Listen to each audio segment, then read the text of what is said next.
पश्चिम बंगाल में घोटालों की परतें जैसे जैसे खुल रही हैं, वैसे वैसे मोदी सरकार और ममता सरकार आमने सामने आ रहे हैं।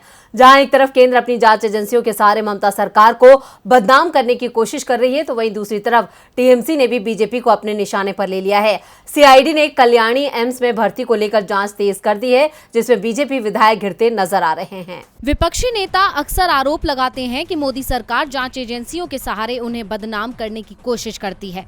महाराष्ट्र से लेकर पश्चिम बंगाल तक ईडी विपक्ष को कटघरे में खड़ा कर रही है, लेकिन अब ममता सरकार भी घोटाले की परतों को हटाकर बीजेपी की हकीकत को जग जाहिर कर रही है और ये बता रही है कि बीजेपी का दामन भी दागदार है। दरअसल सीआईडी ने जब कल्याणी एम्स में भर्ती को लेकर जांच तेज की, तो उसमें बीजेपी विधायक नीलाद्री शेखर दाना की बेटी का नाम सामने आया। बांकुरा से बीजेपी विधायक नीलाद्री शेखर पर आरोप है कि उन्होंने अपने प्रभाव से बेटी मैत्री दाना को कल्याणी एम्स में नौकरी दिलवाई है।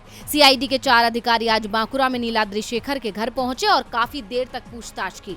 1 महीने पहले ही कल्याणी थाने में इस मामले की शिकायत दर्ज कराई गई थी। जानकारी के मुताबिक एफआईआर में कुल 8 लोगों के नाम हैं। मामले में आईपीसी की धारा 420, 406, 120B के तहत एफआईआर दर्ज हुई थी।